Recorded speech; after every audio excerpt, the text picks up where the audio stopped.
By our sixth place finisher, Austin Dillon, driver of the number 3 Dow Coating Materials Chevrolet for Richard Childress Racing, and also Carl Edwards, our runner-up finisher, driver of the number 19 Xfinity Toyota. So gentlemen, congratulations on a great race. If we could just start with Austin, you're now just one place back behind the top 8 heading into the cutoff at Talladega next week. Just share a little bit about your race this afternoon and your thoughts heading into next weekend. Yeah, it was a solid race for our team. Kill Chevrolet, it started out okay, and we made some adjustments to make it better. We tried something there with 2 tires and just didn't have the speed there. I got tight and then started getting really free. So luckily the caution came out. We were able to get 4 and had a really solid restart at the end and gained a few spots. And I felt like we were running down most of the guys in front of us. I got to Kyle at the end on the last lap, but just need one more spot to be ahead of Joey, but I think we're tied, but he gets the tiebreaker. So it's a good spot for us to be in going into Talladega. We have nothing to lose, and I'm proud of our team just giving ourselves this chance. So I'm very optimistic and look forward to racing hard at Talladega. Thank you. This is Carl's 13th top 10 finish in 19 races at Kansas Speedway. So Carl, if you could just talk a little bit about what it means to have such a strong showing in front of your hometown crowd. That's the good part. You know, we ran well, and that was really fun, getting to race up front. It is really tough for me to finish second here. It's happened twice. Both of them are pretty painful, but the bright side is that, yes, we raced up front. You know, got a lot of support from a lot of people here, and, you know, hopefully they enjoyed that part of it. That last restart, Kevin and Jimmy just lined up on the bottom, and they just got far enough ahead. I couldn't hang on the outside, and then I ended up having to race Kyle really hard there for a few laps, and it let Kevin get out ahead. So, but man, it's just we'll just move forward. Day or two will pass, and maybe the sting will wear off, and I'll be more excited about the point situation going into Talladega, because that's the bright side. We've got two decent races under our belt to go to Talladega with. Okay, we'll open it up for questions. If you have a question, please raise your hand. We'll start here again with Pat. This one's for Carl from Pat Tacole at NASCAR.com. You had some pretty good back and forth there with Kyle towards the end of the race. You know, you guys both want to win, obviously, yeah. But where is the thought process there where the consequences are so bad if a mistake happens? I honestly wasn't thinking about any consequences. I knew if I could clear Kyle quickly, I could maybe catch Kevin, and that's where I was at. My car was faster than Kyle's. He was good there for a lap or two, and then I felt like I was quite a bit faster, so I just needed to get by him. But he was doing his job. He was racing as hard as he could, and we didn't wreck each other, so I mean that's racing. I don't think there's anything wrong with it. I wish you would have got by him faster. Wish Kyle would have let him go. Okay, we'll take our next question here on the left.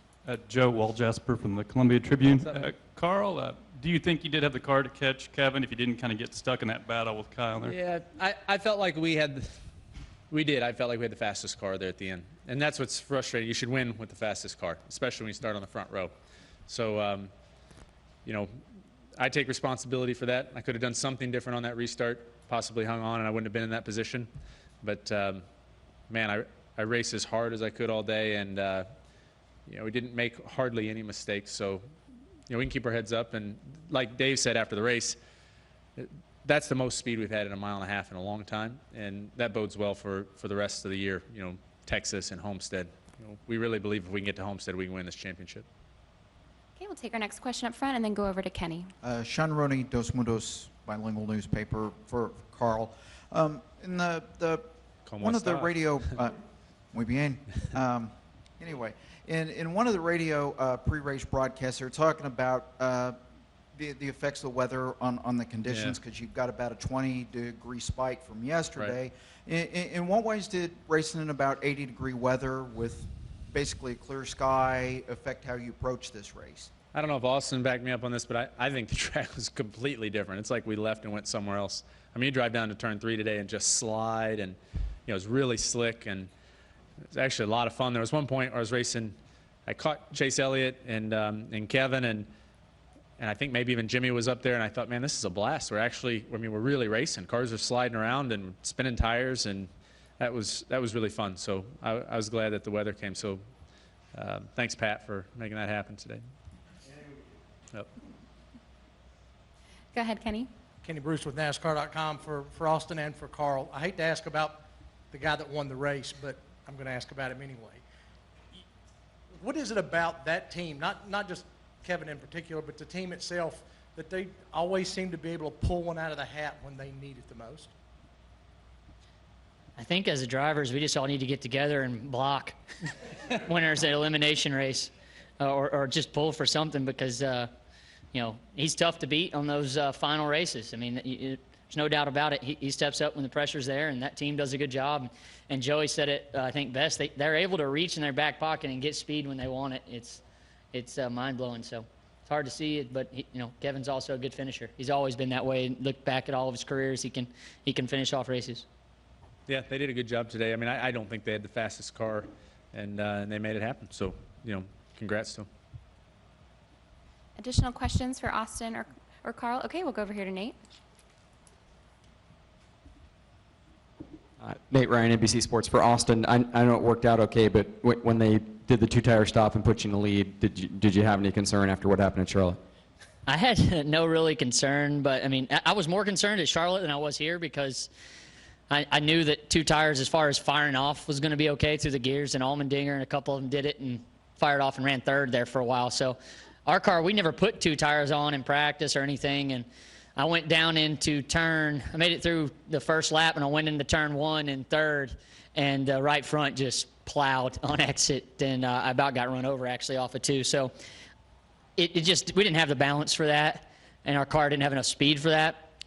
So it was worth a shot. You know, if we could have maybe cleared Carl somehow and just ran up there for like 2 laps until, you know, everything's got settled, we would have probably net gained.